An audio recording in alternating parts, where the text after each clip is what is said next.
আমাদের প্রোগ্রাম শেষে আমরা রাত্রে হোটেলে আসছিলাম। এখন বের হয়ে গেছি আমরা। এখন বের হইতেছি সীতাকুণ্ডের উদ্দেশ্যে। সীতাকুণ্ড দিয়ে ঘোরাফেরা করে, গোসল আছল করে, খাওয়া দাওয়া করে তারপর আমরা ঢাকার উদ্দেশ্যে সবাই একসাথে টান দেবো গাড়ি। এবার আমরা যাবো সীতাকুণ্ডের উদ্দেশ্যে। নাস্তা পানি করতেছে সবাই, আমার নাস্তা করা শেষ। সীতাকুণ্ড থেকে তারপর ঢাকা দেবো। রাতে প্রোগ্রাম শেষে আমরা আসছিলাম এই হোটেলে, এই হোটেল রোজ ভিউ। তারপর এখন সকালবেলা রওনা দিচ্ছি। এখানে নাস্তা পানি করলাম, সবাই খাওয়া দাওয়া করতেছে, আমার নাস্তা পানি শেষ। এখন যাবো সীতাকুণ্ডের উদ্দেশ্যে। সীতাকুণ্ড থেকে ইনশাল্লাহ ঢাকার উদ্দেশ্যে ব্যাক করবো দুপুরে খাওয়া দাওয়া করে। সীতাকুণ্ড যায় হয়তো গোসল গোসল টোসল করবো ঝর্ণায়। ওখান থেকে এখন বেরোবো। তো চলো এখন আমরা সীতাকুণ্ড যাই, সীতাকুণ্ড যাই ভিডিও চালু করবো আবার। তো সীতাকুণ্ড যাওয়ার পথে হাতের বাম পাশে দেখলাম অল্প একটু দূরত্বে বাঁশখালিয়া সি বিচ। চলে আসলাম এখানে বাঁশখালিয়াতে। বাঁশখালিয়া সি বিচের ইয়াটা দেখে আর কি যাই মনটা চাইলো একটু যাই টান্ডে ঘুরে আসি। পরে গেলাম, আশা করছি এখন বাঁশখালিয়া সি বিচে। তো আমার কাছে পার্সোনালি খারাপ লাগে নাই, ভালোই লাগছে। চাইলে তোমরা আশা ঘুরে যেতে পারো, দেখতে পারো। আসো একদিন, দেখে যাও, খুব সুন্দর লাগলো। ঠিক আছে, এখন সীতাকুণ্ড থেকে যাবো। সীতাকুণ্ড যায়। আসসালামু আলাইকুম বন্ধুরা, আশা করছি আমরা সীতাকুণ্ড বোটানিক্যাল গার্ডেনের সামনে। এখন ভিতরে এটা পার্কের ভিতরে আছে সপ্তধারা ঝর্ণা।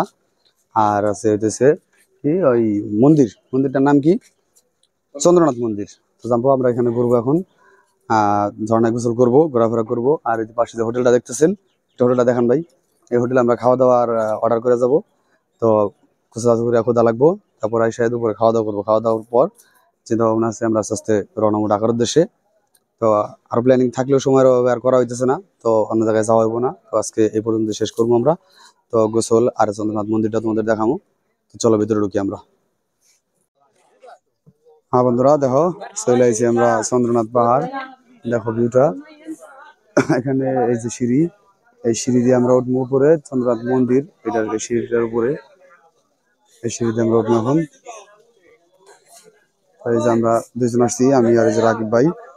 আরেকজন আছে পিছনে, পাং পুং করে ছবি তুলতেছে। এখন এখান থেকে আমরা সিঁড়ি দেওয়ার পরে চন্দ্রনাথ পাহাড়ে যাবো। চন্দ্রনাথ পাহাড়টা দেখে আসি আগে, তারপরে যাবো ঝর্ণায়। চলো, পাহাড়ে ওঠার আগে আগে কিছু খাওয়া দাওয়া করে নিই। একটা প্লেটে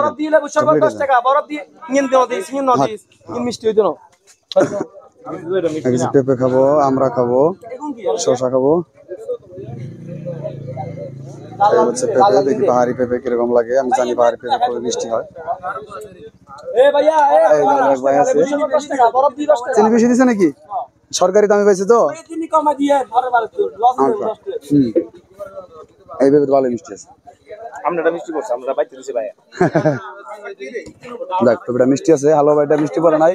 আফসোস আফসোস। তারপর নিয়ে নিলাম হচ্ছে পেয়ারা এক প্লেট।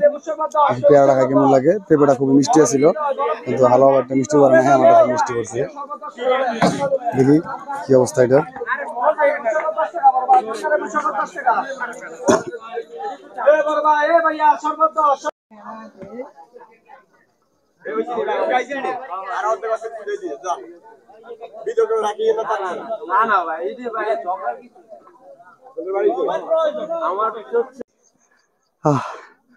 যাইতেছি উপরে, খুবই খারাপ অবস্থা।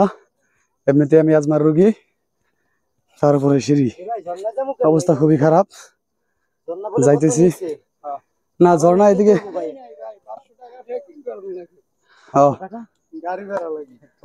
তাইলে আর যাওয়া সম্ভব না। যাই হোক, এই যে আমাদের হ্যালো ভাই আছে।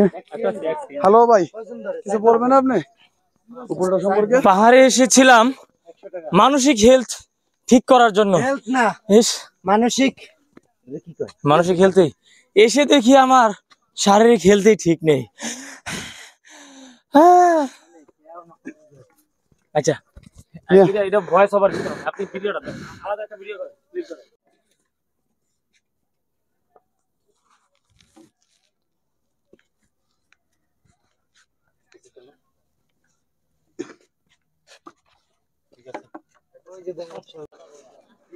এই তো চন্দ্রনাথ মন্দির এসে পড়ছি। আমরা আর কেন যা লাগবে না কেন ভিডিও করবো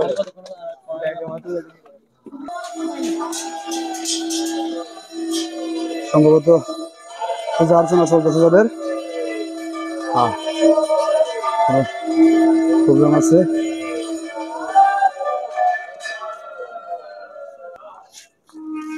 মন্দির, মন্দিরের এই পাশের ভিউটা খুবই অসাধারণ।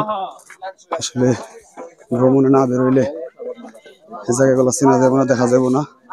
আল্লাহর অপরূপ সৃষ্টিগুলো দেখতে হইলে ঘরে থাকা যাবে না, বের হইতে হইব, ঘুরতে হইব। আল্লাহর অপরূপ সৃষ্টি দেখতে দেশটাকে ঘুরতে হইব, দেশটাকে ঘুরতে হইব। আল্লাহর অপরূপ সৃষ্টি তুমি দেখতে পাবো না। তাই আমি দেশ বিদেশ ঘুরে বেড়াই এই সৃষ্টি দেখার কারণে। চন্দ্রনাথ মন্দির থেকে চলে আসছি। তো এখন এই যে গহীন জঙ্গল, পাহাড়ের রাস্তা, এই জঙ্গলের ভিতর দিয়ে রাইড করতেছি, রাইড করে যাইতেছি আবার ব্যাগে। ব্যাগে বলতে ওই সপ্তধারা ঝর্ণায় যাবো, ঝর্ণায় যায় গোসল করবো। চলো সপ্তধারা ঝর্ণায় যায় তোমাদের ঝর্ণাটা দেখাই। বন্ধুরা যাইতেছি সপ্তধারা ঝর্ণায়, বললাম একটু আগে তোমারে। এখন এই রাস্তাটা খুব ভয়ঙ্কর, কারণ এই রাস্তা অনেক পিছলা, আর দ্বিতীয় সলিম তো গাড়ি ছোট পিঠগুলাও সমান হয়ে গেছে, পিছলা হয়ে গেছে। আর দ্বিতীয়ত রাস্তাগুলো বৃষ্টি ভেজার কারণে শ্যাওলা ভরে গেছে, খুবই রিস্কি রাস্তা। পাহাড়ি রাস্তা আমার জন্য খুব কষ্টদায়ক না, কারণ বান্দরবন সাজেক ঘুরা পথ আছে আমার, খুব একটা সমস্যা না। কিন্তু এই রাস্তাটা একটু বেশি ভয়ঙ্কর। আসলে পাহাড়ি ওইরকম বাঘটাকে ওইরকম কিছু না।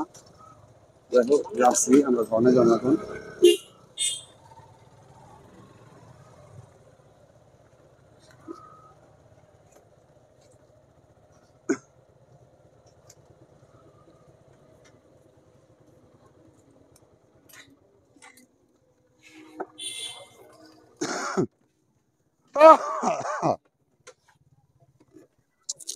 এই বললে বললে